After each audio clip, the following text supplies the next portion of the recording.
Okay. आज पहाटेला मी उठलोय sir. हा. 20 मिनिटांनी आणि थोडस म्हणजे अस्वस्थता त्याच्यामध्ये जाणवत मला शरीरामध्ये, पोटामध्ये. अ, विचार केलाय की आता काय करायचं आपण. आणि मग आपल्या साधनेचा, सतीसाध्यतेचा विचार केला आणि मग कामालाच लागलो. अच्छा. कारण जसा समुद्र जसा खवळलेला असतोय हा हा त्यावेळेस भरती आणि ओहोटीपणा हे दोन्ही गोष्टी असतात त्याच्यामध्ये. हा हा. तर मग आता काय, आणि थोडं पेन पण असं काहीतरी असं ऊर्जा म्हणजे काय म्हणतो आपण त्याला, की उष्णता सारखं असं वाटत शरीरात. हम्म. हे सगळं अ, याचं निरीक्षण करत असताना मी सतीच्या माध्यमातून किंवा एक चलो आपल्याकडे हत्यार आहे, आपल्याला याचा काही नक्कीच फायदा होईल ही अपेक्षा होतीच माझी, असं काही. आणि मग दोन्ही पॅरलल मी असे प्रयत्न केले. म्हणजे एका बाजूला ह्या वेदना किंवा त्याची गुंतागुंत थांबवण्यासाठी आपण सतीच्या माध्यमातून आपण प्रयत्न केले पाहिजे. तर तो विचार मी त्यावेळेस केला आणि सुरुवात केली. आणि आता जी अवस्था आहे, म्हणजे पोटाची जी अवस्था होती त्यावेळेस, फिजिकल जी माझी कंडिशन होती पहिली, ती आता म्हणजे अशी क्लिअर झाल्यासारखी वाटतं. म्हणजे एक ऊर्जा निर्माण झाली हम्म. आणि ही ऊर्जा निर्माण होण्यामध्ये अ, आपली जागृती जी आहे, सम्यक जागृती, अ, हे एक महत्वाचं हत्यार मला असं वाटतं सर. आणि मला वाटते हा अनुभव नक्कीच माझ्यासाठी फायदेशीर आजच्यासाठी तर नक्कीच झालेला आहे. आणि मला वाटते याच्यापेक्षा काही मी तुम्हाला सांगता येणार नाही. तर हे कशामुळं, हा फरक कशामुळं पडला असावा असं आपण थोडस याच्यावर विचार करू शकतो. कशामुळं फरक पडला असा म्हणजे सकाळी तुम्हाला 3-3:30ला त्रास सुरू झाला हम्म. आणि तो पाहता पाहता ते तुम्ही जे काही पाहिलं, जे काही हा, ते आणि आता अगदी म्हणजे असं वाटतं की अरे आपण आता आणि अगदी फ्रेश झाल्यासारखं वाटतं. तो म्हणजे नव्हता, आता, जणू काय तो त्रास होत्याचा नव्हता झाला, नाही म्हणजे का? आता काहीच नाही खरं. हा, मग परंतु घडलं काय नेमकं हे त्याचा थोडंसं आपण लक्षात घेऊ शकतो. तर हम्म. मुळात तो काही आजार नसावा, कारण हम्म. आजार काय एवढा तडकाफडकी बरा होत नाही. हा. हा. मग तो त्रास कशाचा असू शकतो?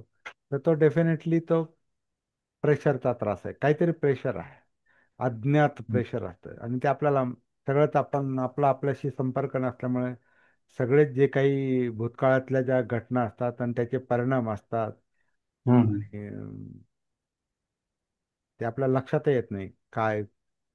काही घटना हम्म. अशा असतात की आता जसं मगाशी मी माझ्या नातवाचा मुद्दा बोललो, तर इनडायरेक्टली त्याचा प्रेशर असतोच कोणत्या ना कोणत्या निमित्ताने, तो मला जाणवत नाही.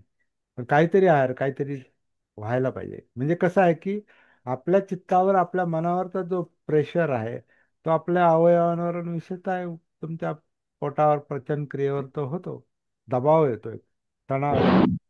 आणि म्हणूनच जे माणसं जास्त चिंता करतात किंवा अस्वस्थ असतात किंवा आक्रमक असतात, तर त्यांना हे ऍसिडिटी, गॅस, बद्धकोष्ठता वगैरे असा तो त्याचा साईड इफेक्ट होतो वेगळा. आणि ती माणसं जेवढी शांत होतात, होऊ शकतात किंवा तो तणाव, थोडा प्रेशर कमी झाला, समज यायला लागली, काही असं योग्य नाही असं, जे काही ज्याचा प्रेशर त्यांच्यावर आहे, तर ते हे काही योग्य नाही जे काही समज येते भानावर आल्यामुळे, सतीमुळे, तर तो प्रेशर आपोआपच कमी होतो आणि जणू काही वाट मोकळी होते. हम्म. हम्म. है ना? आणि ते ते- ब्लॉकेज निघतं ना आपोआपच. सेल्फ सर्जरी आहे जणू काही ही एक आणि प्रकारे. पूर्ण, हा, आनापानसती हे जाणवतं मला असं. हा. हा. तर ते आनापान हे माध्यम आहे, म्हणजे ते हा. एक कनेक्ट होण्याचं माध्यम आहे. पूर्ण पण श्वास ठीक आहे, जाणवतो. हा. हा, तो श्वास, हा, परत तो श्वास पण जाणवतो. हा, कारण इकडे तिकडे तुमचं सगळं ते प्रेशर रिलीज झाला की मग आपापच नैसर्गिक जो आन आहे, नैसर्गिक.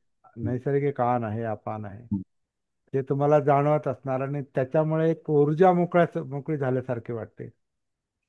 मग इथं तो पूर्ण. सती धम्म विचय आणि वीर्य म्हणजे ऊर्जा, याचा तो संबंध पोहोचतो.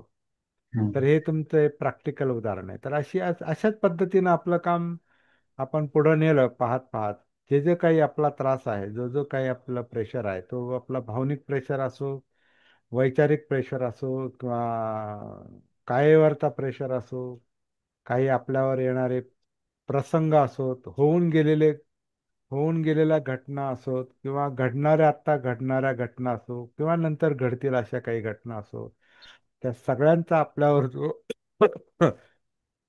तणाव निर्माण होतो, प्रेशर, तो या स्नायूंवर, शरीरावर तणाव येतो ना, तो कारण ते शरीरातच चाललंय, कायेतच चाललंय सगळे. त्याच्यामुळे कायेतल्या यंत्रणा बिघडतात, यंत्रणा डिस्टर्ब होतात, आणि जसा तो प्रेशर कमी होतो, त्या यंत्रणा परत पूर्ववत होऊ शकतात. तर असं काहीतरी ते काम आहे. असं आता आपण नवीन पद्धतीनं आपण हा अभ्यास करतोय आता.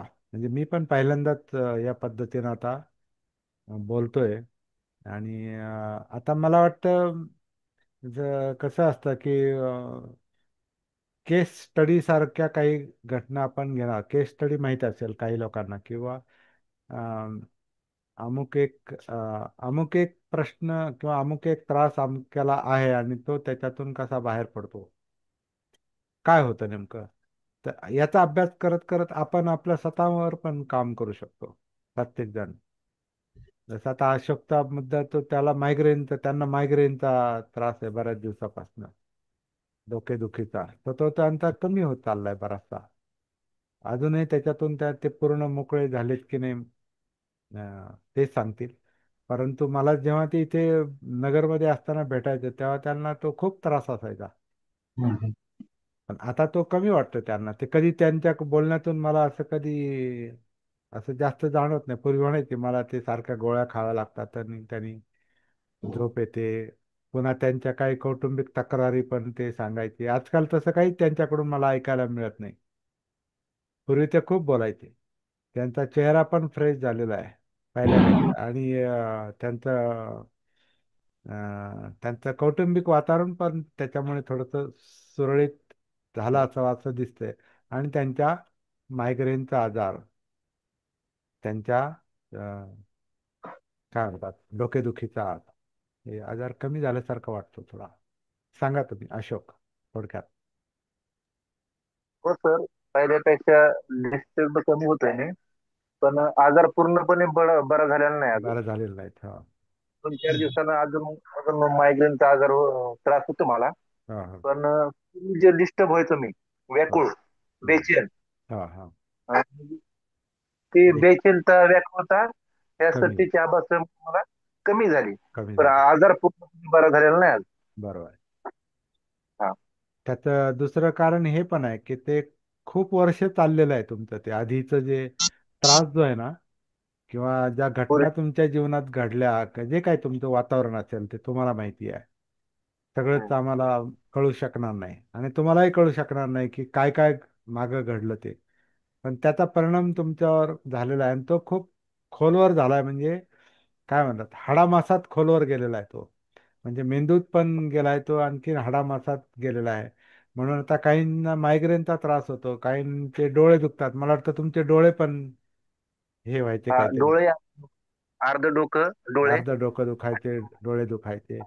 तर कधी कधी तर तो याचा परिणाम आपल्या पचनक्रियेवर पण होतो, आपल्या हार्टवर पण होतो काहींच्या. आपलं बद्धकोष्ठता किंवा मूळव्याध, किंवा आणखीन त्याचं फार पुढं पुढे गेलं तर मग त्याचे आणखीन भयंकर हे वाटतं. तर याचा सगळ्यावर उपाय एकच दिसतोय बुद्धांच्या शिकवणीनुसार, की स्वतःवरचं हे कमी करा. दुःखमुक्तीसाठीच प्रयत्न झाला पाहिजे, तणावमुक्तीसाठी प्रयत्न केला पाहिजे. ही धम्माची खरी ही आहे, म्हणजे गरज आहे इथेच. आणि हाच मार्ग आहे. ह्याच्यात आपलं मन लागलं पाहिजे. ह्या साधनेत आपलं मन गुंतलं पाहिजे. आणि ते आपल्यासाठी, आपण काय कोणासाठी करत नाही किंवा प्रचार करण्यासाठी शिकायचं नाही आपल्याला. हा मी कधी दुसऱ्याला सांगल, काही गरज नाही एकदम पटकन घाई करण्याची. अनुभव घ्या, आपले प्रश्न, आपले स्वतःचे एक दोन प्रश्न सोडून बघा. दोन सोडून बघा, तीन सोडून बघा, 10 प्रश्न सोडून बघा. आणि थोडस आपल्याला या सतीच्या साहाय्याने आपोआपच भूतकाळ आपल्या समोर येतो. भूतकाळ आपल्याला आठवतो अगदी एकदम बालपणापर्यंत, जिथून हे सगळं परिणाम व्हायला आणि झिरपायला, हाडामासावर तुमच्या सगळ्या जीवनावर परिणाम करायला, की तिथून जी सुरुवात झालेली असते. आणि त्याला कुठं मोकळं व्हायला जर वाटच मिळाली नसेल, किंवा त्याच्याकडे लक्षच गेलं नाही, किंवा मार्गच माहिती नाही, सतीचा मार्ग आपल्याला माहिती नव्हता, की त्याच्याकडे वळून पाहिल्यावर ते कमी होतंय, त्याला टाळल्यावर कमी नाही होत, त्याच्याकडे वळाल्यानंतर ते कमी, त्याच्याशी भिडल्यानंतर हे धाडसाचं पण काम आहे. जसं पायात रुतलेला काटा काढण्यासाठी त्याला अजून टोकरावं लागतं, आणि ते नकोच वाटतं ते, अजून टोकरायला नको वाटतं. त्यातले आपण आपल्या हाताने तर तो पटकन काटा आपल्याला जमत नाही काढायला, आपण दुसऱ्याकडे जर आपला पाय दिला, नाही ना, तर काहींना अनुभव असेल तसा, विशेषतः गावाकडच्या लोकांना हे, कारण तिकडे हे लहान काटे, मोठे काटे आणि हे असं खोडणं, हे ते नेहमीच त्यांचं हे आहेत, अनुभव आहेत. तर तिथं जेव्हा आपण दुसऱ्याच्या हातात पाय देतो, दुसऱ्याकडे देतो आणि तो टोकरतो, तर आपल्याला तेवढे यातनं जास्त होतात. परंतु एक वेळ अशी असते की तो काटा तो काढतो, आणि मग ती जखमेचं दुखणं असतं, परंतु हळूहळू ती भरून निघते. तर असं त्याला त्याला भिडावं लागतं. काटा टोचलाय आणि त्याला आपण टाळलं, जाऊ द्या जाऊ द्या, नको, ते फार दुखल, तर त्याचं काय होतं, कुरूप होतं.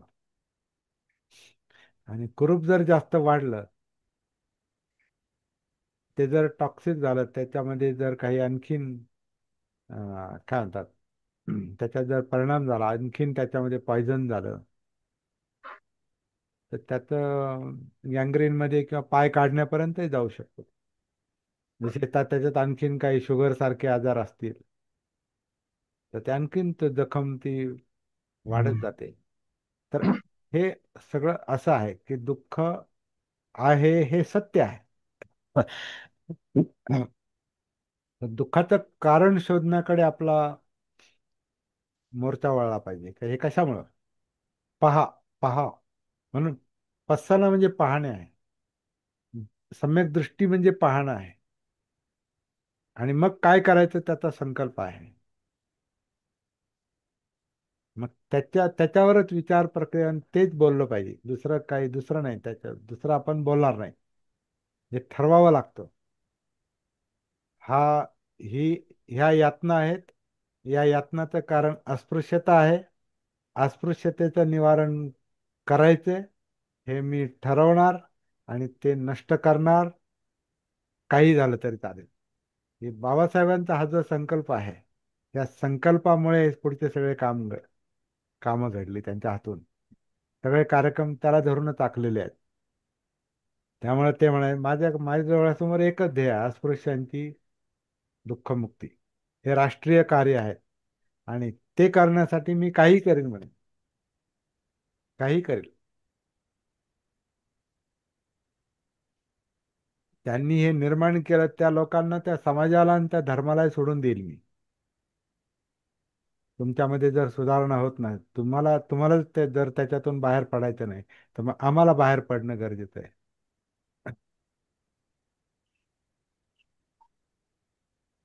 कारण त्याच्यावर आपलं जगणं, अस्तित्व अवलंबून आहे, त्याच्यावर आपल्या जीवनाचं पुढची दिशा अवलंबून. तर असं असं असं ते मुद्दा आहे तो, हे लक्षात घेऊ आपण. बुद्धाचं पण तसंच आहे, दुःख आहे ना, आहे, सत्यच आहे, ते असं असणारच आहे. जन्म, जरा, व्याधी, मरण, प्रियांचा वियोग, अप्रियांचा संयोग, मनासारखं न होणे, काहीतरी विपरीत घडणं, हे ठरलेलं आहे, काही होऊ शकतं. तिथं आपल्याला संयम शिकता आला पाहिजे. आज मी सकाळी चर्चा करत होतो घरामध्ये सुनंदाशी. आज फटाकडे जरा कमी दिसतात नेहमीपेक्षा. फटाके कमी वाजतायत. तर काय कारण आहे? ते बरं वाटलं मला. म्हणजे कारण फटाक्याचा आपण त्याचा विचार करत, प्रत्येक फटाक मागं आपण विचार करतो. काही वाजलं, काय लोक आहेत कुठे शक्ती, कुठे वेळ आणि पैसा घालवतात, दुसऱ्याला त्रास देऊन यांना काय आनंद मिळतो, असे काही विचार डोक्यामध्ये चालायचे. आणि मी स्वतःच डिस्टर्ब असायचो प्रत्येक दिवाळीला. कारण हे गल्लीमध्ये जास्त आवाज येतो, घुमतो आवाज. हम्म. आणि जेव्हा पोरं लहान होती, म्हणजे माझी मुलं जेव्हा लहान होती, तर ते खूपच म्हणजे जवळच असायचं घराच्या समोरच. आणि आमच्या आजूबाजूला त्याच्यात इंटरेस्ट घेणारे जास्त लोक होते. तर आणि आपल्या घरात काहीच नव्हतं तसं. तर त्याच्यामुळे जी पोरं दचकायची, तर त्याला मला जास्त त्रास व्हायचा. आणि मी अजून डिस्टर्ब व्हायचे. तर आता ते फटाके वाजतात, परंतु ते विचलन नाही, तो डिस्टर्बन्स नाही. कारण ती एक समज येत जाते का तुम्ही त्याला जर काही करू शकत नाही त्या गोष्टींना. एकच करू शकता की तुम्ही बंद करा. तुम्ही ते तसलं काही करणार नाही, तुमच्यामुळे कोणाला त्रास होणार नाही याची आपण काळजी घेऊ शकतो. आणि स्वतःचं चित्त आपण सांभाळू शकतो. कारण आपला विचार आपल्याला जास्त त्रास देतो त्या फटाक्यापेक्षा. आपण त्याच्याविषयी जो विचार करतो ना, तो जास्त त्रासदायक आहे. त्याच्यामुळं निर्माण होणारं चित्त, आपलं चित्त काय म्हणतं ते नको. आणि ते तर असणारच आहे, ते तर वाजणारच आहे. माझ्या कानाला ते ऐकू येणारच आहे. आणि इकडे आतून म्हणतो ते नको. म्हणजे तो आवाजाचा एक त्रास, आणि आतून नको नकोचा नको तो त्रास. म्हणजे आतला प्रेशर आपण कमी करू शकतो. बाहेरचे कारण जे आहेत, बाहेरची कारण ते जेव्हा सुधारणा होईल तेव्हा होईल, किंवा नाही झाली. पण आपण आपलं जीवन तर आपण वाचू शकतो, आपला त्रास तर आपण वाचू शकतो, आपलं चित्त तर आपण सुरक्षित करू शकतो. मग अशाच पद्धतीनं जगणं शक्य आहे. कारण जगाला ते एक कोणाचं कोणाचं तरी उदाहरण आहे, बहुतेक शांतीदेवांचं. शांतीदेव हे महायानी भिक्षू होते. त्यांचं बोधिचर्य अवतार एक पुस्तक आहे.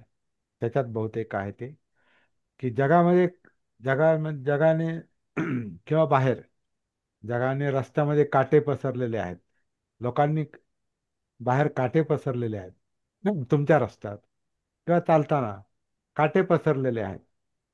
आता हे सगळे काटे कुठं उचलत बसणार तुम्ही?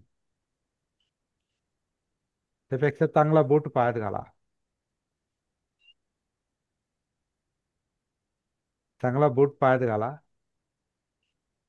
म्हणजे काटे तुम्हाला टोचणार नाहीत. संरक्षण. हं? संरक्षण म्हटलं. संरक्षण. तर हम्म. डिफेन्स महत्वाचा आहे. हम्म. डिफेन्स महत्वाचा आहे.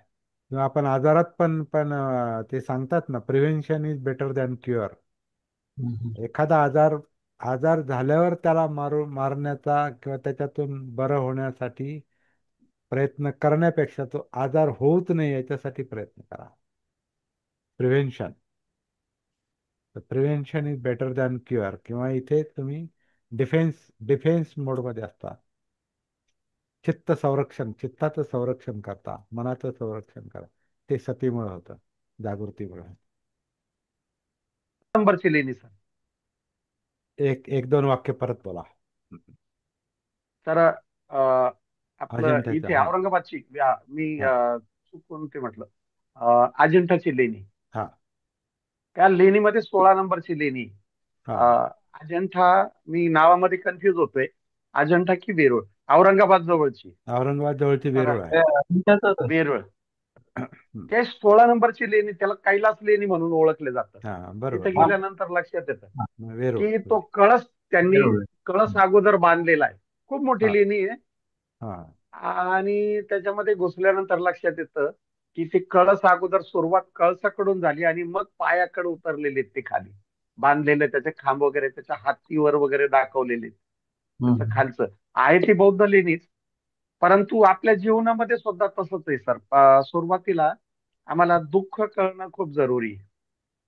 हे बरोबर. दुःख आहे हे कळालं की मग पुढचा विचार होतो की मग त्याला निवारण्याचा मार्ग सुद्धा सापडतो. हो. म्हणजे बघा सर, मला एखादी जखम जर झाली, ती जखम ती खूप त्याच्यामध्ये भरलेलं मटेरियल, तर डॉक्टरकडे गेल्यानंतर तो अगोदर त्याला फोडून टाकतो, तिला वाहायला लावतो, ती फोडून टाकतो, वाहायला लावतो, आणि मग ती जखम तिला रिपेअर कडे जाते. किंवा आपण साधी एक गोष्ट आहे सर, कुठलीही गोष्ट जर धरली, एखादं विष जर माणसाच्या शरीरात जर गेलं, अ, कुत्रं चावल्याचं इंजेक्शन किंवा साप चावल्याचं इंजेक्शन, असं एक म्हणजे ऐकून आहे हम्म. की ते त्याच वस्तूपासून बनवलेलं असतं. हो. सापाचं इंजेक्शन सापापासून बनवलेलं असतं, म्हणजे हम्म. त्याच्या विषापासूनच बनवलेलं असतं. हम्म. म्हणजे जसं जर सर जीवनामध्ये काही समस्या येतात, हम्म. त्या समस्येला आम्हाला बाहेर त्याचं उत्तर शोधण्याची गरज नाहीये. बर. त्याचं उत्तर आपल्या स्वतःमध्ये नक्की दडलेलं असतं. हो हो. बऱ्याच जणांचं ऐकलं, हम्म. प्रत्येकाचे प्रॉब्लेम ऐकल्यानंतर लक्षात येतं हो की हो. त्या प्रॉब्लेमचं उत्तर त्यांच्यामध्ये. आता बर. मस्के सरांचं, हम्म. त्यांनी त्यांनी सांगितलं मला की आता तो विषय निघाला की त्यांना याचा मायग्रेनचा त्रास आहे. हो हो.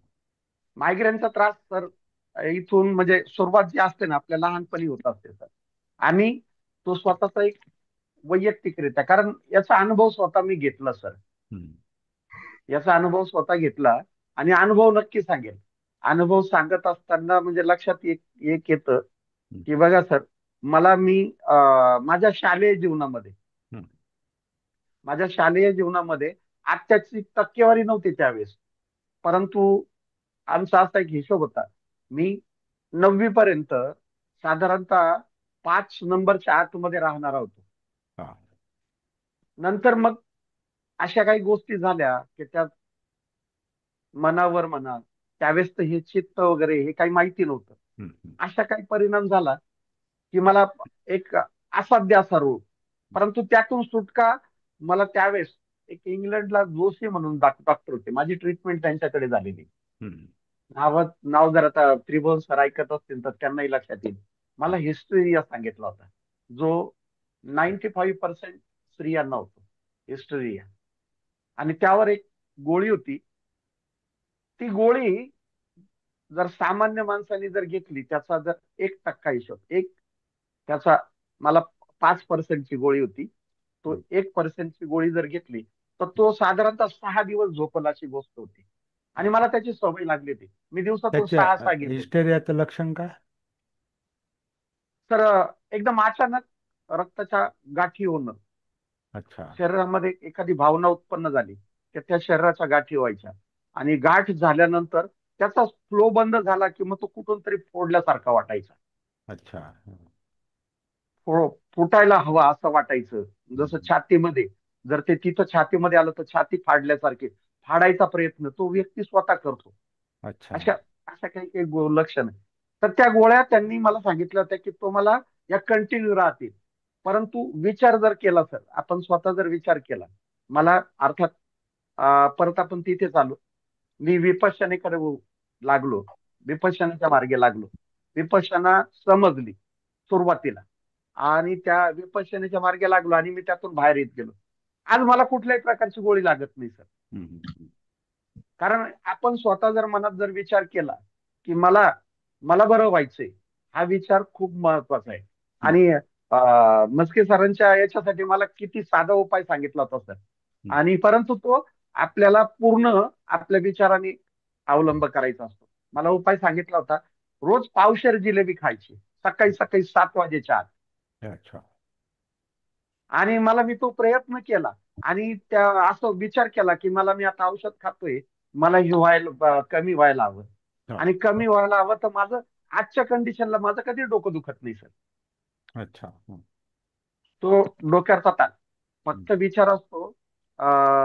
जसं म्हणतात ते जिलेबी की फक्त जिलेबी खाण्याचा परिणाम नाही, तो तुम्ही जो विचार केला मनात त्याचा जो परिणाम. विचार केला त्याचा परिणाम हा, झाला. हा. तर याच्या पुढे घुसल्यानंतर लक्षात आलं की मी औषध खातो ही खूप गोष्ट महत्वाची असते, आणि मी औषध खातोय आता मी बरा होणार. हा मनात आलं की आजार आपोआप बरा होईल, नक्की 100% बरा होईल सर. बरं. कारण मी हे भोगून नंतर आलो. कारण मला त्या डॉक्टरनी सांगितलं होतं, यांना एक कागदाचा तुकडा सुद्धा दिसू नका देऊ. माझी शाळा बंद होण्याचं काम, आमच्या घरात सगळे सुशिक्षित आहे, हा. सगळे म्हणजे ग्रॅज्युएशनच्या पुढे गेलेले. मला बाकी माझ्या वडिलांनी सांगितलं, मला पुस्तक दिसू देत नव्हते. माझ्या समोर पुस्तक लिहिण्यासाठी पेन, या गोष्टी मला वर्ज्य होत्या, माझ्यापासून त्या लपवून ठेवल्या जायच्या. मला वाचू देत नव्हते किंवा, कारण मला पूर्वी सर कादंबरी वगैरे वाचण्याचा बराच शौक होता. अच्छा, मग मी त्याचा लायब्ररीच्या त्याचा खूप परिणाम जास्त व्हायचा का तुमच्यावर? हो, जास्त पण बर. कादंबरी मी रात्री 2-2 वाजेपर्यंत कादंबरी वाचायचो. आणि मग नंतर मला ते सांगितलं की त्यांच्यापासून हे लपवून ठेवा. आज विचार केला की आजच्या घडीला मला, मी पुष्कळ पुस्तकं वाचतो सर, परंतु त्याचा परिणाम होत नाही.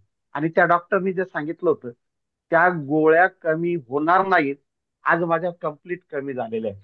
फक्त काय केलं, माझा एक मित्र होता सर, तुम्हाला कदाचित तो दाखवल मित्र, आणि तो समोर प्रूफ एकदम.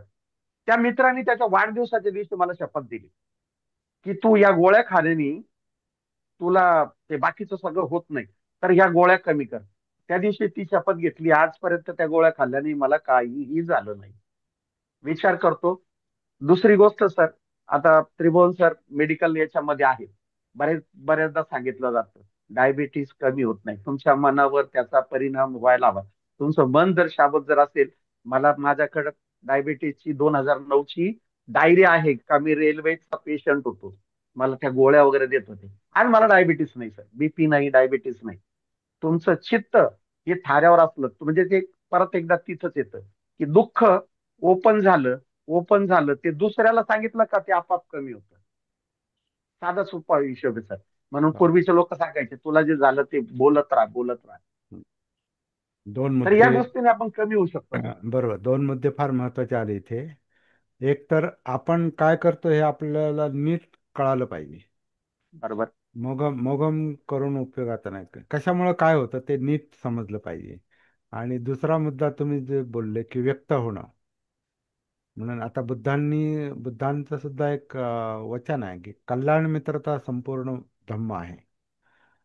कल्याण मित्रता म्हणजे काय की दोन माणसं, कोणी असो, दोन मित्र त्यांना म्हटलं, ते जर कल्याण मित्र असतील, म्हणजे ज्याच्याशी आपण जिथं आपण मन मोकळं करू शकतो, तर तिथं ते तुमचं अर्ध औषध आहे. और अर्ध औषध तर खरी ते गोष्ट. अर्ध नाही, ते म्हणतात ते पूर्ण औषध आहे. कल्याण मित्रता हा संपूर्ण धम्म आहे असं म्हटलेलं आहे. त्याच्यामध्ये होतं काय की जेव्हा आपण एखाद्याशी बोलतो तेव्हा पहिली गोष्ट म्हणजे आपण आपल्या संपर्कात येतो. कारण आपण काय बरोबर. बोलतो, आपलं आपल्या आत जे आहे तेच आपण बाहेर बोलतो. म्हणजे बरोबर. बोलताना आपला संपर्क पहिला कोणाशी येतो, स्वतःशी येतो. म्हणजे सती असते आतमध्ये, ते भान असतं आणि मग आपण ते बोलतो. तसं जागृतीपूर्वक जर ते कम्युनिकेशन असेल, ते बोलणं असेल, आणि त्याच्यामध्ये परत सदिच्छा असेल, मित्रांमध्ये, दोन मित्रांमध्ये, कल्याण मित्रांमध्ये सदिच्छाच असते. म्हणजे तर तिथं तुम्हाला आपोआपच तुमच्या व्यक्त होण्याचा, बाहेर व्यक्त होण्याचा आपोआपच तुमच्यावर परिणाम होतो. त्याचं मुख्य कारण आत आहे. कारण बाहेर व्यक्त होण्यासाठी तुम्ही आतमध्ये सतीमध्ये जाता, कारण तुम्ही स्वतःला व्यक्त करता ना. मग आतलं काय काय काय होतं, जसं आता मी तुम्हाला विचारलं का नेमकं काय काय त्याचे हिस्टेरियाचे लक्षण आहेत, तर तुम्ही जे काय सांगितलं, तर ते तुमचा हम्म. जो अनुभव आहे त्याच्याशी तुम्ही कनेक्ट झालात आणि ते तुम्ही सांगितलं, म्हणजे आतली गोष्ट सांगितली, म्हणजे बरोबर. कारण सांगितलं. आणि तसं खरी गोष्ट सतीमुळं सर. काय होतं की आपलं अंतरंग आपल्याला दिसायला लागतं, कळायला लागतं, आपल्या जाणीवा कळायला लागतात, चित्त कळायला लागतं, विचार कळायला लागतात, आपल्याला बोध होतो. तर बोधी म्हणजे तेच आहे. बोधी म्हणजे काय, लोक म्हणतात बुद्धांना सगळं जगाचं ज्ञान म्हणून ते बोधी नाही. बुद्धांना आधी स्वतःचं ज्ञान होतं. जीवन म्हणजे काय, जगणं म्हणजे काय, दुःख म्हणजे काय, कारण काय, निवारण कसं, कोणत्या मार्गानं, एवढं सगळं त्यांना ते कळालं आणि ते त्याच्यातून मुक्त झाले. हा अनुभव घेतला त्यांनी 35व्या वर्षीच. तर हे वेगळंच काम आहे. आणि मग स्वतःच्या अनुभवाच्या आधारे त्यांनी इतरांची जबाबदारी घेतली. इतरांचे ते मित्र बनले, कल्याण मित्र बनले. आणि जागेवर काम होत होतं तिथे. एवढा मोठा मित्र, कल्याण मित्र समोर असल्यावर काय किस्सा गौतमी, किती मोठी घटना आहे ती अंगुलीमाल. म्हणजे मला ह्या दोन घटना इतक्या आश्चर्यकारक वाटतात. आणखीनही असतील, पटाचार आणखीन असतील. सगळ्यांसाठी काम एकच केलं. त्या त्या व्यक्तीला त्यांनी आधी स्वतःमध्ये आणून ठेवलं, स्वतःकडे आणून ठेवलं, की विचार कर, भानावर ये, जीवन कसं असतं हे समजून घे. ते तसं नको, तसं नको, तसं नको, मृत्यू नको, मला त्रास नको. असं कधीच होत नाही. मरणारच, मरणारच तुम्ही, किती धरून ठेवा तुम्ही. तुमचे नातेवाईक त्या- मरणार, तुमचा शत्रूही मरणार, आणि मित्रही मरणार, आणि नातेवाईकही मरणार, आणि शेवटी तुम्ही मरणार. मरण हे ठरलेलं आहे. हे जर ठरलेलं आहे, ते नको नको म्हणण्यात काय पॉईंट आहे? आहे ते. जसं जीवन आहे तसा मृत्यू आहे. आणि तो मृत्यू माझा नाही, ह्या जीवनाचा आहे.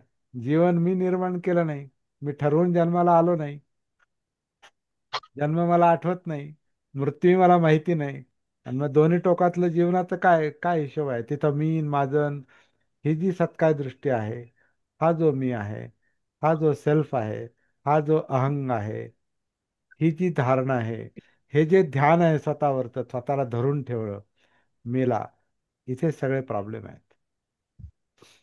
तर आजच्या गाथेचा महत्वाचा मुद्दा समजला सर. आजच्या मला कदाचित ते शाब्दिक याच्यामध्ये मांडता नाही येणार, हा हा हा. परंतु आजच्या गाथेचा महत्वाचा मुद्दा समजला की तुम्ही जी गाथा सांगितली, आई वडिलांपेक्षाही जास्त केअर आपलं स्वतःच चित्त आपली करू शकतं. एकदम एक 100% गोष्ट पटली सर. बरोबर आहे. आमच्या चित्तामध्ये जर आलं तर ते बाहेरून जे उपाय होणार आहेत, म्हणजे उपाय कोण करतं, तर तो डॉक्टर करेल, परंतु त्याच्याही पेक्षा जवळचे लोक आपले आई वडील किंवा आपलं आणखीन कोणी, त्या आई वडिलांचं जे केअर करतील त्यापेक्षा जास्त केअर आम्ही आमची स्वतःची करू शकतो. या चित्ताने आम्ही आपली केअर करू शकतो. हा महत्वाचा मुद्दा आहे सर. बरोबर आहे. बरोबर आहे. बुद्धाचं वचन कधी खोटं ठरत नाही म्हणतात ना. बुद्धाचं बरोबर. वचन आहे. हम्म. चला, त्रिभुवन सर, शिराताई, बोलणारे लोकांनी, हा जय बोला. भीम सर. जय भीम, बोला. सर आता आजचं तर सत्र छान झालंच आहे. आणि जेव्हापासून याची प्रॅक्टिस करतोय सती साधनेची, तेव्हापासून बरेचसे फरक स्वतःमध्ये जाणवत आहेत. प्रथमतः तर प्रोग्रामिंग करताना खूप लक्षपूर्वक काम करावं लागतं. तर ते लक्ष लागायला लागलंय आणि रिझल्ट खूप छान येत आहेत. सेकंड थिंग म्हणजे पुढचा मनुष्य सुद्धा काय बोलतोय तर त्याची स्टेट ऑफ माइंड काय आहे हे पण लक्षात यायला लागलं.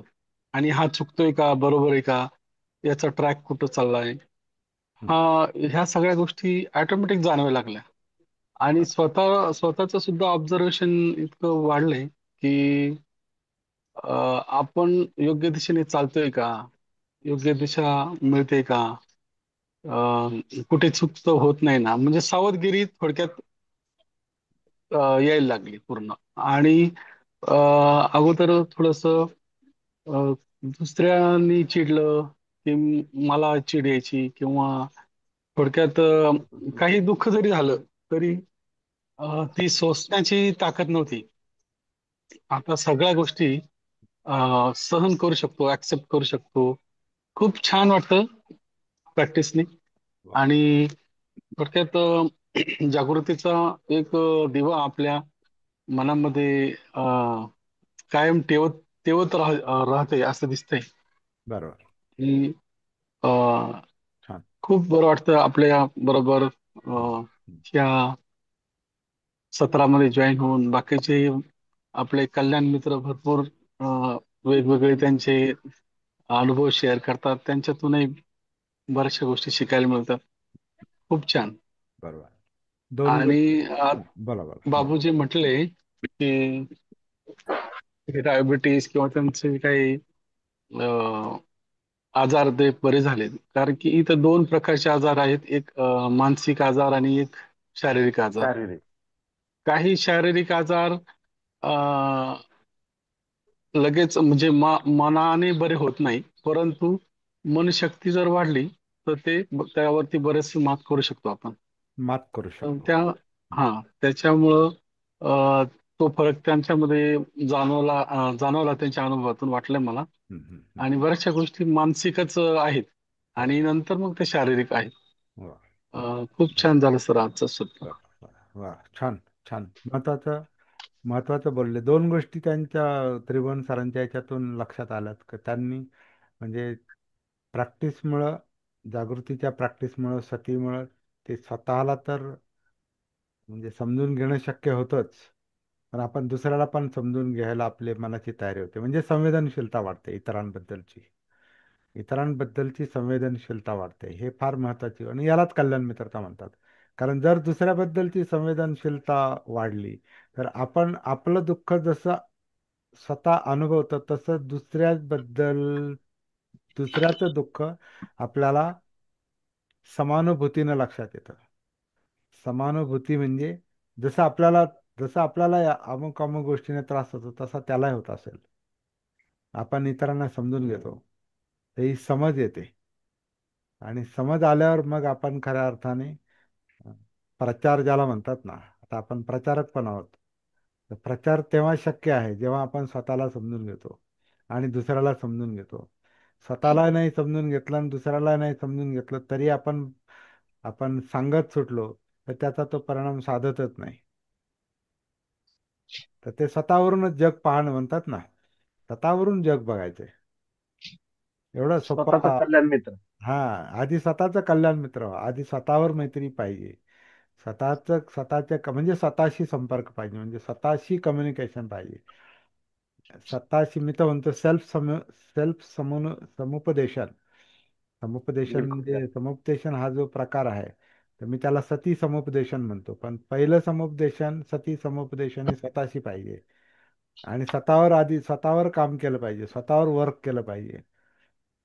आणि ते जर झालं, ते जर साधलं ना, मग तिथून पुढचं जे काम आहे ते नॅचरली होणार आहे. कारण माणूस हा सामाजिक प्राणी आहे. माणूस हा नेहमी समाजातच असतो.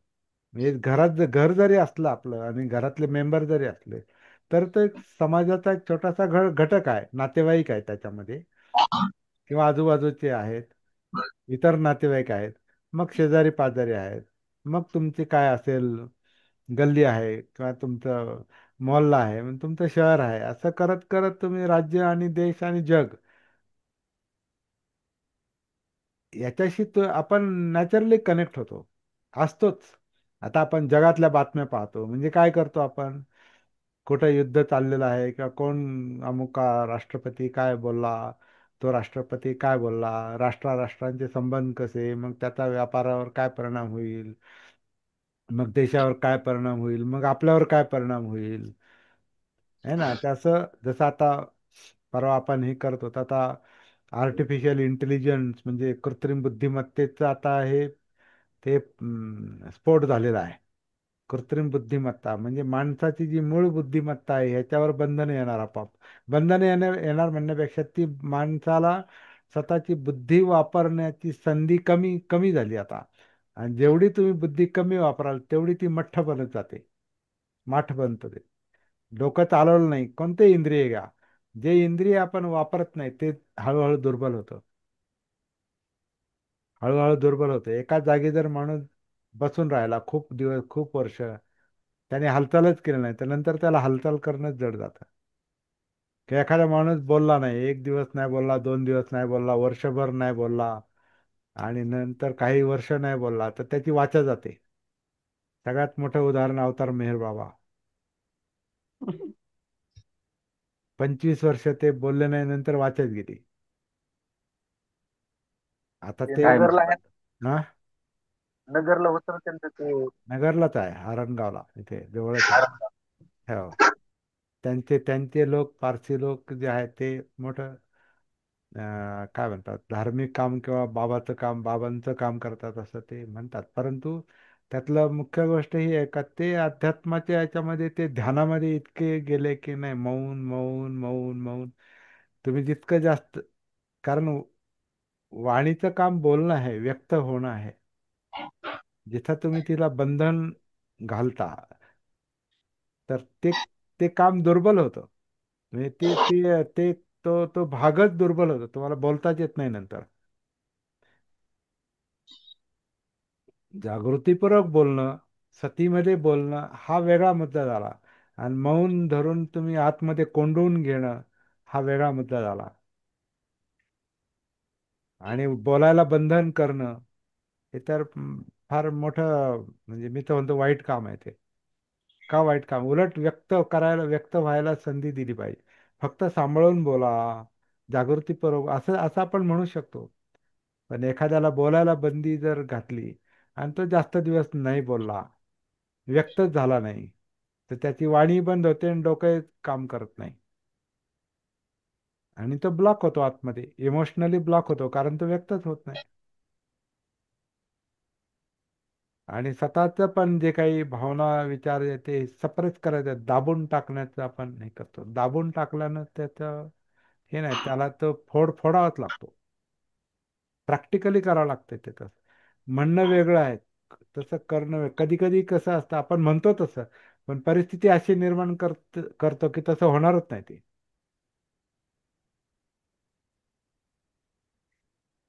परिस्थिती आपण अशी निर्माण करतो तसं काम होणारच नाही ते, पण आपण म्हणतो असं, "हा नाही, असं असं केलं पाहिजे." केलं पाहिजे, पण तुम्ही परिस्थिती नाही तशी निर्माण केली का तसं होईल. हा एक मुद्दा आता थोडासा चालता चालता मला लक्षात आला म्हणून बोललो. आणि नेहमी कोणा खुर्चीवर बसणारा माणूस, अं? नेहमी खुर्चीवर बसणारा माणूस त्याला मांडी घालून बसताच येत नाही. बसताच येत नाही. बिलकुल नेहमी बसता आता येत नाही. हे वेस्टर्न लोकांशी थोडासा संपर्क राहिला माझा त्या त्रैलोक्यमध्ये असताना. काही मांडी घालूनच बसता येत नाही त्यांना. असे बिलकुल त्यांचे घालत. असे ते गुडघे तरंगतात वर असे. त्यांना वरती राहतात. आसनच घालता येत नाही. आता काही लोक मुद्दाम आसन शिकून घेतात, त्यांना जमतं ते. बरोबर. बहुतेकांना ते बसता येत नाही. मग त्यांनी ते, आपण जसे म्हणजे आता मेडिटेशनसाठी, ध्यानासाठी त्या उशा तयार केलेल्या आहेत, करतात हम्म, बरेच. ते लोक ते काय म्हणतात ते, पाठच असा तयार करणार, असा, तर हम्म, तो पाठ असा असा मांडायचा आणि त्याच्यावर बसायचं आणि पाय हम्म. खाली घालायचे. अच्छा. कारण ते पूर्ण मांडी अरे घालता येत नाही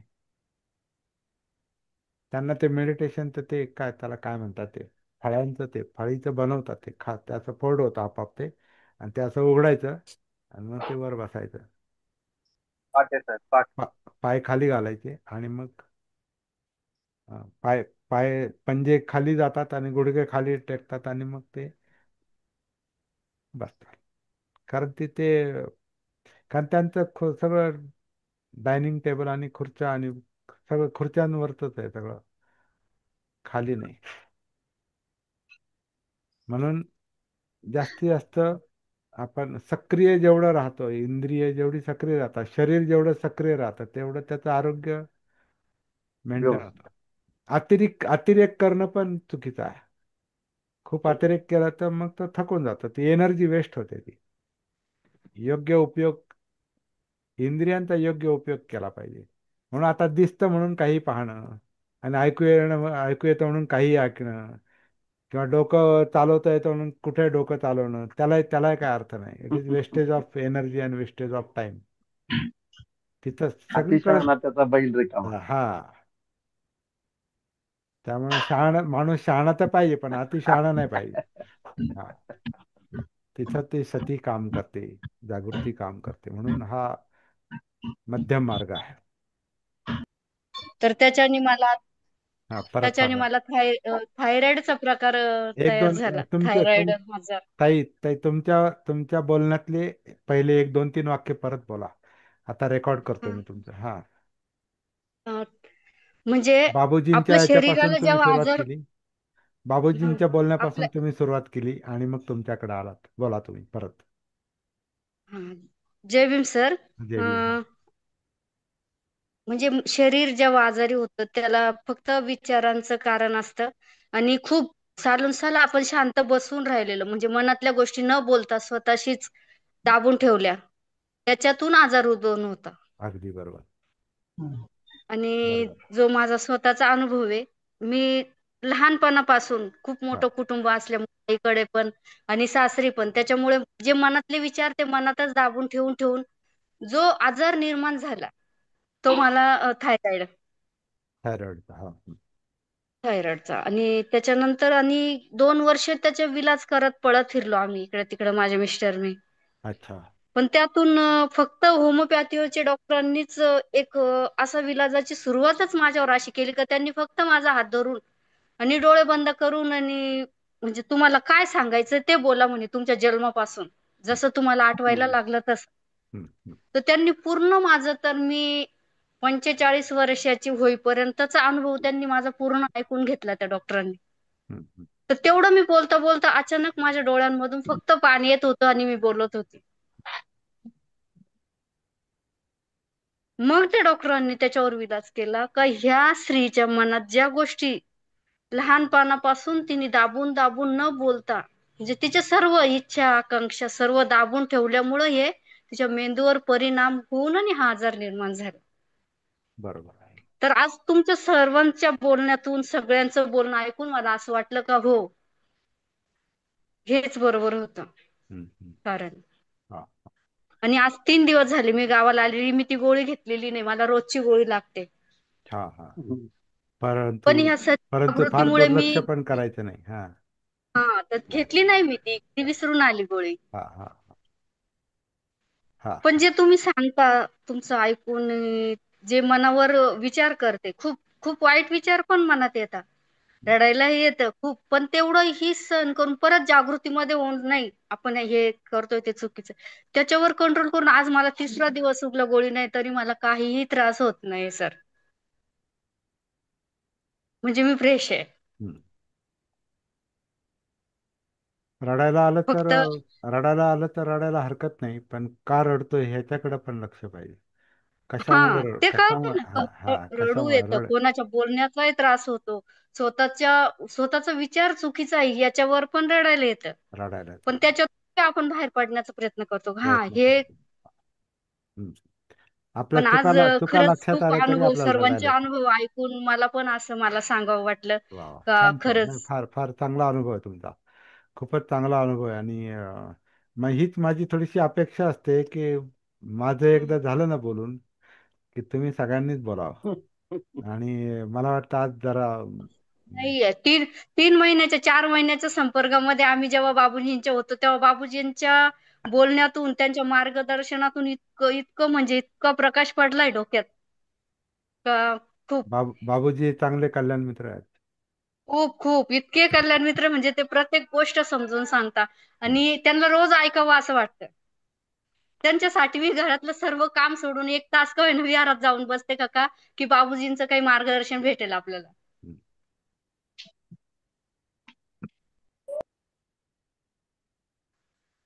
होमिओपॅथीच्या याच्यामध्ये हं? त्यांचा जो बेस आहे तो भावना निघंटू असा एक त्यांचा ग्रंथ हा हा हा आहे असा. भावना, भावनांवरच हा कॅच करतात त्यांचा ते बेस डॉक्टर. जो आहे तो भावना आहे. भावना काय भावना होते तुम्हाला, म्हणजेच त्यांची आपण ज्याला थेरपी वेदना म्हणतो ना, फिलिंग, ना, जाणीव.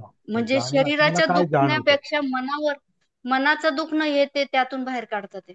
हा, मनाचा असो शरीराचा असो, काय जाणवतं. कारण खूप. जेव्हा तुम्हाला असं ते विचारतात की काय काय होतं, तर काय होतं तुम्ही नेमकं आपल्याला सतीनं, सांगता येत नाही आपलं काय दुखतंय ते. हा लगेच सांगता येत नाही. तर ते तुम्हाला हा. मग जास्त बोलायला लावतात.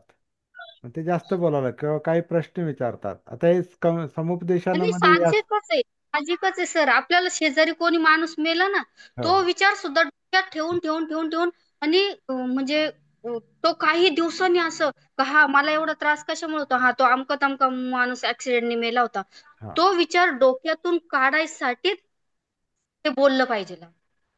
हा.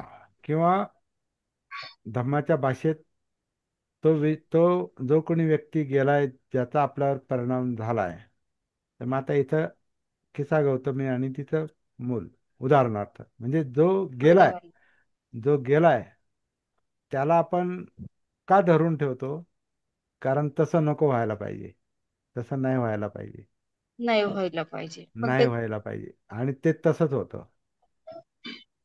सत्य असं आहे का ते असंच असतंय. तुम्ही कोणतीही गोष्ट तुम्ही धरून ठेवू शकत नाही. हम्म. जीवनाचं स्वरूपच अनित्य आहे, प्रवाहित आहे, गतिशील आहे, निसटता आहे.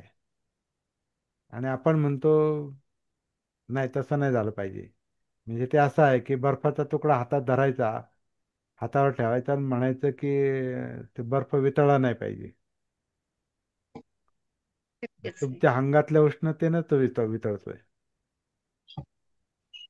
म्हणजे ही अपेक्षा, अवास्तव जी अपेक्षा आहे ना, तर ती त्रासदायक असते. त्याचं कारण समज. समज नाही. समज का नाही? तर सती नाही, भान नाहीत, सत्याचं भान नाही, वस्तुस्थितीचं भान नाही. तर वस्तुस्थिती स्वीकारायची. जो गेलाय तो गेलाय, हे असंच असतंय, हे असंच असतंय, असंच होत असतं. निराळं काय होत नाही. फक्त काही वेळ वेगळी असते, काळ वेगळा असतो, निमित्त वेगळं असतं, वेगळं असतं. कधी एखादा बाळ जन्माबरोबर जाऊ शकतं, एखादं मूल मोठं झाल्यावर जाऊ शकतं, एखादा तरुणपणी जाऊ शकतो, एखादा म्हातारा होऊन जाऊ शकतो, एखादा फार 120 वर्षापर्यंत गेला तरी तो जाणारच आहे. जपानमध्ये खूप म्हातारे लोक आहेत म्हणे, आणि ते 100च्या पुढं खूप लोक आहेत, लाखो लोक आहेत. पण ते जातात. जाणं हे निश्चित आहे. येणं तर माहित नाही, पण जाणं हे दिसतंय आपल्याला. तर ही समज जर आली ना, तर आपल्याला मृत्यू पण सहन होतो. आणि असं स्वतःकडे जर पाहिलं तर हम्म. काय होईल? आपण आनंदानं स्वीकारू ना ती घटना, जी काय असेल ती, जसं जसं असेल जाणं हो. तसं. ती आपल्यात तयार होते ती भावना का आपोआप आपल्याला हा होतं. हे दुःख आहे हे होणारच. आपणही जाणारच आहे. हे सत्य सत्य. जाणलं म्हणजे दुःख कोणत्याच गोष्टीचं हा. तर सत्य त्यालाच म्हणतात जे आपण स्वीकारतो. सत्य कशाला म्हणतात? जे आपल्याला कळालंय, आपल्याला आपल्याला काही असंच आहे, त्याला सत्य समजायला म्हणतात. लागतं. हो, हो. सत्य म्हणजे असं कोणी सत्य आहे याला सत्य, कोणी जर म्हटलं हे सत्य आहे म्हणून ते सत्य नाही आपल्यासाठी. नाही नाही आपल्यासाठी ते सत्य तेव्हाच सत्य आहे जेव्हा ते सत्य आपण स्वतः अनुभवतो, आपल्याला कळतं, आपल्याला त्याची समज येते, त्याची दृष्टी येते. मग ते सत्य आहे. तोपर्यंत ती फक्त माहिती आहे सत्याबद्दलची. ते फार इंटरेस्टिंग आहे. वा, मी सगळ्यांचे आभार मानतो, जे जे लोक व्यक्त झाले. बरोबर. बरोबर आहे. त्रिभुवन सरांच्या लिंक लक्षात आली, हा महत्वाचा मुद्दा. हम्म. सगळ्यांसाठी येते हा. ही गोष्ट सगळ्यांना लागू आहे. आणि जे बोलत नाही त्यांनी बोलायला सुरुवात करायची. हा पुढचा टप्पा. जे बोलत नाही त्यांनी आपल्याला चांगलंच बोलता आलं पाहिजे. आपल्याला काय भाषण नाही द्यायचं. आपल्याला हम्म? काय कोणी इथं काय चांगलं बोलले म्हणून कोणी तो आपल्याला पारितोषिक देणार नाही, आणि चुकीचं बोललं म्हणून आपल्याला कोणी दोष पण देणार नाही. जे आहे इतकं ते नाही. बोलायचं, जसं आहे ते व्यक्त व्हायचं. याच्यात मुख्य मुद्दा काय? अंतरंग व्यक्त. मोकळं करणं, व्यक्त होणं. जे आपण करत नाही बऱ्याचदा. आपण आपण आपला मी जो असतो, आपला सेल्फ जो असतो, हा स्वतःला हाईड करायला पाहतो, लपवायला पाहतो. कारण आपलं स्वतःविषयीचं मत चांगलं नसतं. बऱ्याचदा आपलं स्वतःविषयीचं मत चांगलं नसतं. आपण काय म्हणतो, मी फार रागीट आहे, मी फार कमी आहे, आणि माझं शिक्षण कमी आहे, आणि मला काय तुमच्यासारखं बोलता येत नाही, किंवा इतरांसारखं बोलता येत नाही. तो कमी, म्हणजे तो, त्याला लो सेल्फ म्हणतात. Low self. 3 प्रकारचे गंड असतात. गंड म्हणजे सेल्फ, स्व. एक अहंगंड, म्हणजे स्वतःला मोठं समजणं, फार काही समजणं. दुसरा जो गंड असतो हा न्यूनगंड, म्हणजे स्वतःला कमी समजणं. आणि तिसरा प्रकारचा जो गंड असतो, मी आणि इतर हे सारखेच आहेत, काय म्हणजे फार मी मी ग्रॅज्युएट आहे, ते ग्रॅज्युएट आहेत, मी पण हे शिकलो, ते पण ते शिकले, मला पण गाठापटन येतं, त्यांना पण येतं, मला पण हे करता येतं, त्यांना पण येतं, मग ते आणि मी सारखाच आहे. मग तो समगंड म्हणतात त्याला. म्हणजे तिथं तुम्ही हम्म. अडकता, तुम्ही तुलना करत जगता. तुमच्यामध्ये जेव्हा अहंगंड असतो तेव्हा तुम्ही जगाला कमी लेखता. तुमच्यामध्ये जेव्हा न्यूनगंड असतो तेव्हा तुम्ही जगाला मोठं समजता. आणि तुमच्यामध्ये जेव्हा समगंड असतो तेव्हा मी आणि इतर सारखेच आहेत. हा सारखेपणा ही ही नित्य गोष्ट नाही, ही स्थिर गोष्ट नाही. बदल हा कायम चालू असतो. अनित्यता असते, हा बदल असतो. अनात्मता असतो. कोणताही व्यक्ती आ, एकसारखा नाही. कोणताही एक व्यक्ती जन्मापासून मरेपर्यंत एकसारखा कधीच नसतो. त्याचं चित्त बदलत असतं, त्याचं मन बदलत असतं, त्याचे विचार बदलत असतात, त्याच्या इमोशन्स बदलत असतात, त्याचं दुःख पण बदलत असतो. काल तो दुःखी असतो, आज तो दुःखापासून काही मुक्त होऊ शकतो, नंतर तो पूर्ण मुक्त होऊ शकतो. तर बदल हा शारीरिक बदल जसा होतो की बाळ जन्मतं, धडपडतं, उभं राहतं, चालतं, पळतं, मोठं होतं. नंतर काही वयानंतर 40-50 नंतर ते क्षीण होतं, गुडघे थकतात, जागेवर बसतो, मरतो. एक एकसारखं काय आहे? एकसारखं काहीच नाही. तसं त्यामुळं कोणताच गंड धरणं, अहंगंड, न्यूनगंड हे आपलं अज्ञान आहे, अविद्या आहे, सती नसलेली अवस्था आहे, भान नसलेली अवस्था आहे. बरोबर आहे. बुद्ध धम्माचा प्रचार हा याच पद्धतीने झालेला आहे. चरत भिक्खवे चारिकं बहुजन हिताय बहुजन सुखाय. फिरा, सांगत राहा, लोकांशी बोलत राहा. आणि ते कोणाला सांगितले?